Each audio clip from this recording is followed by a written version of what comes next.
Welcome to our community mental health and case management presentation. The presenters are Harpreet Mangu, Amelia Margaret Miklat, Llewellyn Paking, Amelia Poquid, and Judith Rajo. This presentation is made up of two parts. The first one is a description of our community, which is Danforth 66, and the case management of our assigned client.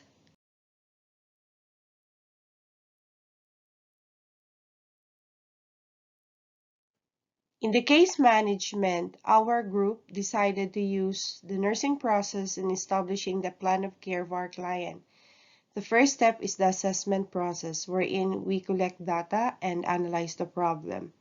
And this is done through client interview and identifying the primary concerns and needs, and of course conducting the community windshield survey. The second part is planning, wherein we set our priorities, we create strategies, and establish our goals of care. The third part is the intervention phase, wherein we establish rapport, we collaborate with community care agencies, and we do referrals and finding out available resources that can be helpful for this client. And the last part is the evaluation process, wherein we try to monitor the outcome of the care services that were provided to this type of client.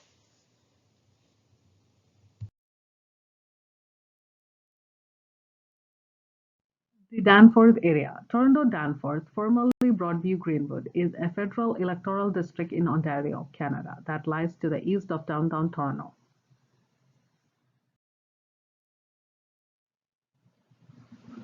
Demographics. According to City of Toronto 2016, the majority of the population is between 25 to 54 years of age. Population is the sum of the population residing in the area defined in its profile at the time of the 2016 census.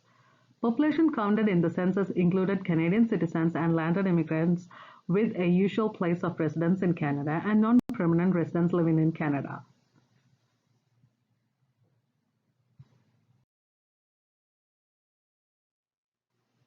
Danforth population is a mixture of different age groups.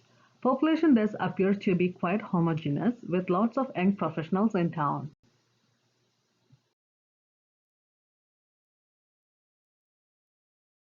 Next, physical environment.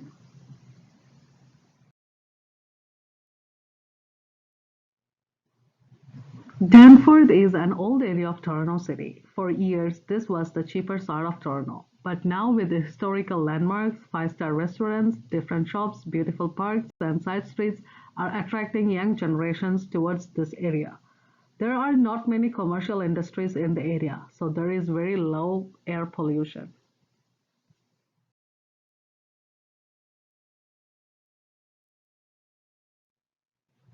Moving to health services. There are a number of health services centers located in Danforth area which provides primary, secondary and tertiary care, ranging from promotion and protection of health to hospital, rehabilitative and palliative care services. Most of the health centers, pharmacies and laboratories are easily accessible by public transit and some of them are open even after business hours. Moving to social services. Social services organization in Danforth area help people find safe and affordable housing. Seniors live independently. Internationally trained professionals enter the job market. Parents access childcare. Children and youth access after-school programs. Newcomers settle into Canadian lifestyle. Homeless and marginalized people get off the streets. Youth find meaningful employment and training and provide a wide range of mental health supports. Wood Green Community Centre, located in Danforth area, is one of the largest social services agencies in Toronto, which serves 37,000 people each year. The economy. Danforth is best known for its strong Southern European influence. There are a lot of pizza shops, stores for shopping, and Greek restaurants. The area is well known for its shopping district along Danforth Avenue. There are many shops, restaurants, grocery stores, all reflective of the diverse culture of its residents. Danforth is not only a place for tourist attraction, it is also a residential area. Although it is known for its food, common stores to shop at are shoe stores, butcher shops, clothing stores, and house appliance stores. There are also signs of employment, typically for restaurant industry.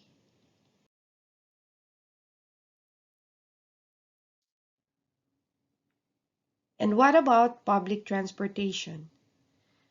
The Danforth area has convenient access to public transportation. There are subway stations at each major intersection, about a 5 to 10-minute walk in between each other, from Broadview Station to Donlands. Greenwood, Coxwell, Woodbine, and Main are also the major subway stations in the neighborhood. Another advantage for those people living there is its close proximity to the Danforth GO train, which goes all the way to Union Station, where the heart of the downtown is located. If someone wants to go to the airport, the fastest route would be taking the Union Person Express.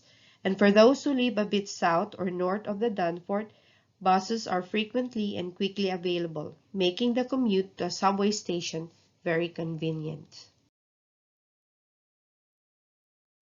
For education, there are a number of schools that located inside the area of 66 Dunford. All of them are between 1 and 5 minutes away. According to City of Toronto, the Toronto Public Health Team provides health services to school communities such as health promotion and disease prevention through educating students and the community. Also, each school around the area has an appointed public health nurse that promotes and advocates healthy lifestyle for school children and youth.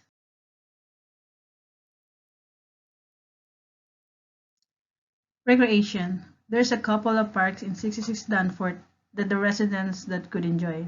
One of big one is the Withrow Parkfield Clubhouse, an 8-hectare park on Logan Avenue, just south of Danforth Avenue, featuring two ball diamonds, a multi-purpose sports field, two outdoor tennis court, a volleyball court, a dog off-leash area, a wading pool, and children's playground.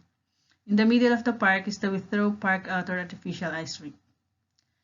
Mattie Eckler Community Recreation Center is the facility that provides program of quality level training at cost-effective prices available to all. It is friendly and community-oriented community recreation center. Danforth Community Hall is also popular to the residents as they like to enroll the kids in music class. The residents' perception about safety in the community. The Danforth does not have a history of violence or racism in previous years. An isolated case happened on July 22, 2018, in which the Danforth community was a part of a mass shooting. But people who live in the area strongly believe that this is still their home away from home, and it is a peace-loving community.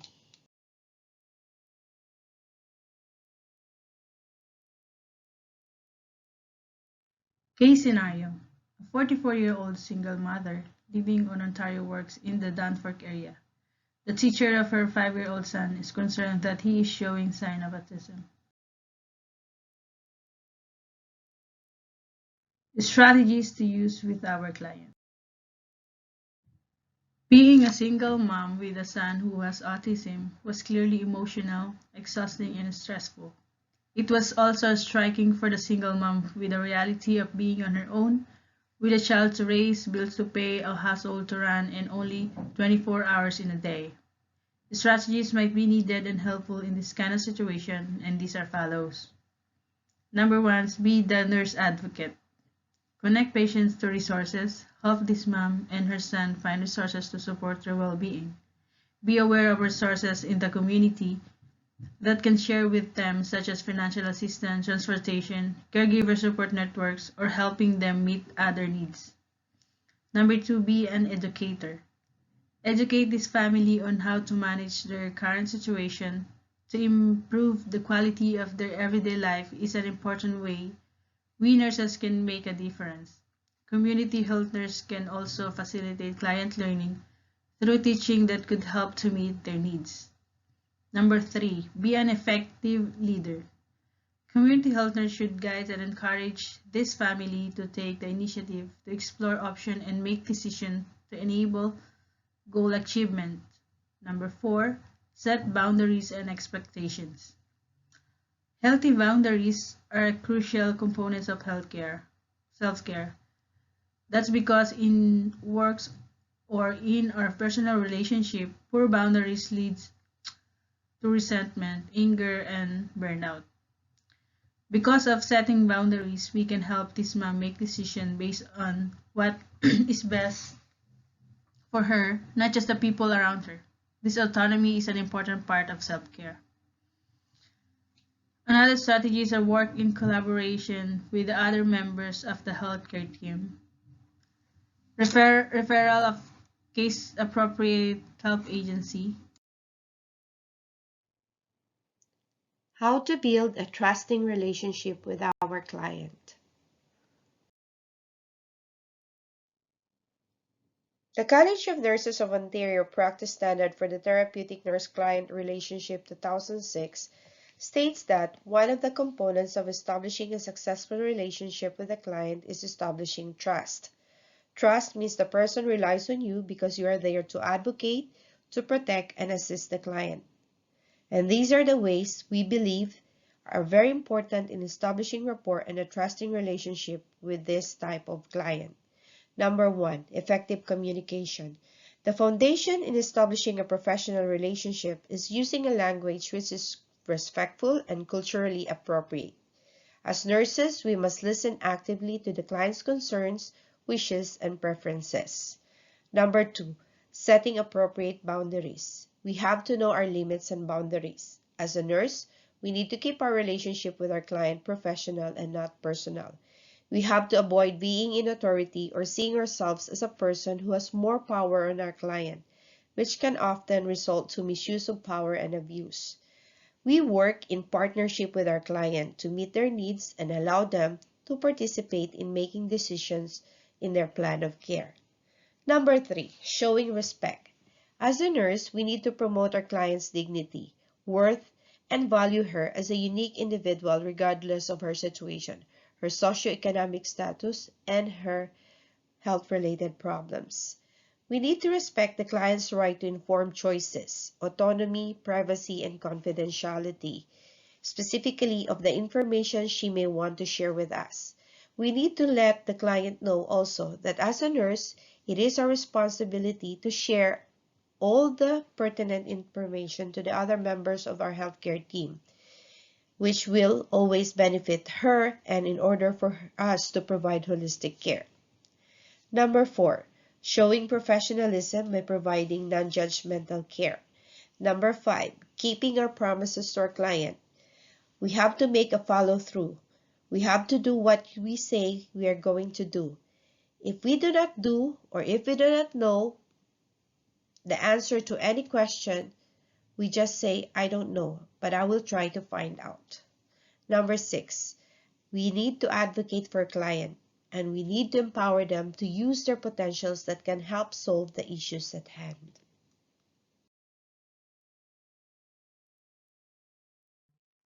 Legislation subsidies available for our client.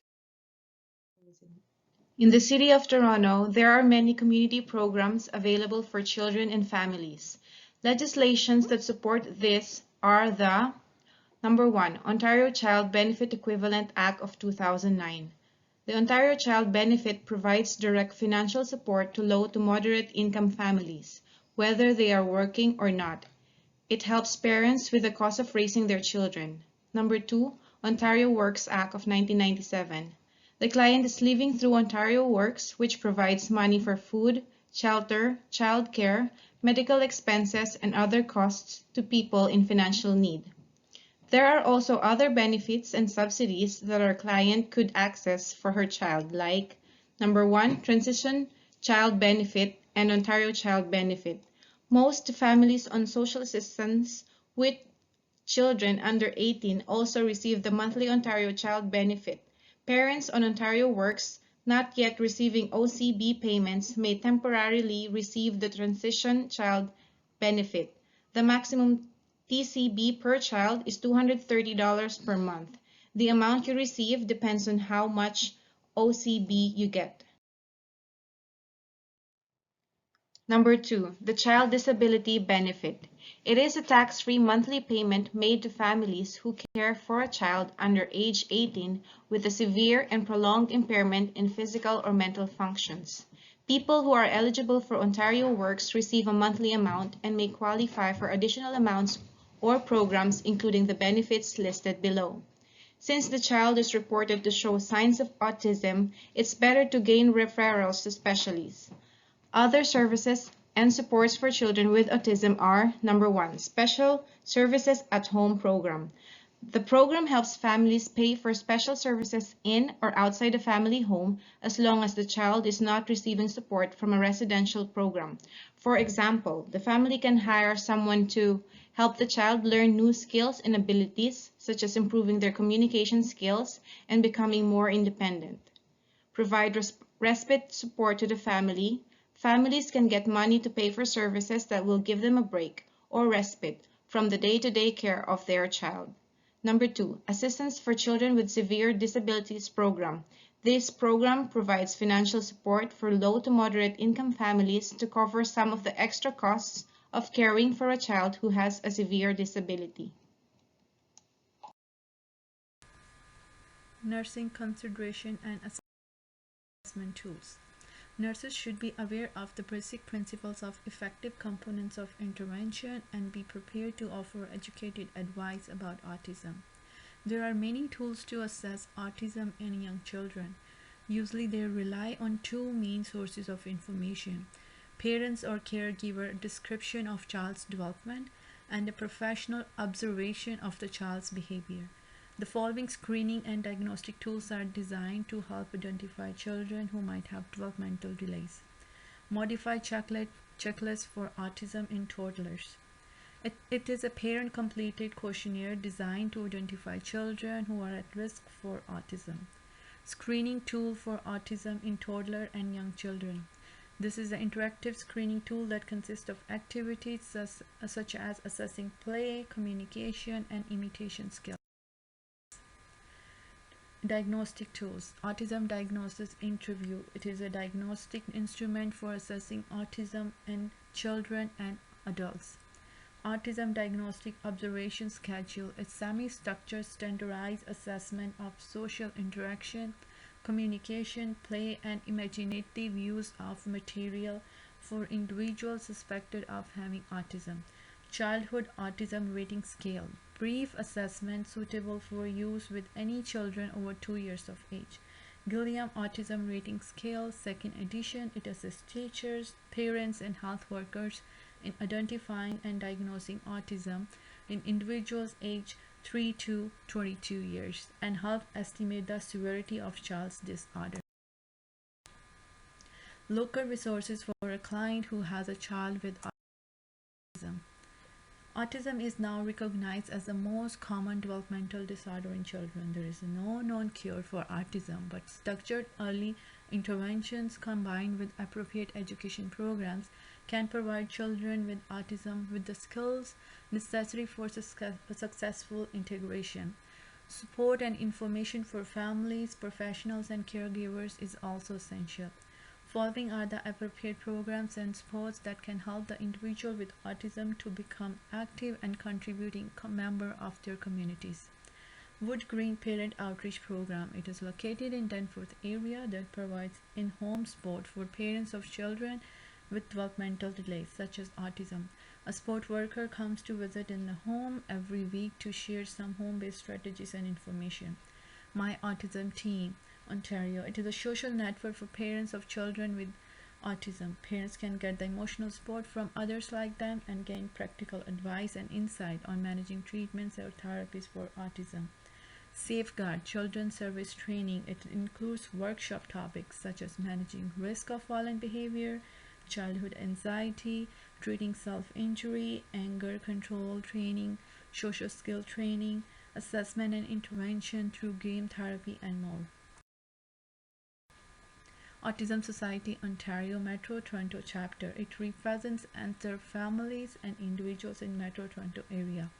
Autism Canada Foundation. It provides sources for all available effective medical behavior spiritual and nutritional treatments and therapies. Kids Can Center, it provides social opportunities for children with autism by building functional, verbal and nonverbal communication skills through a variety of interactive activities.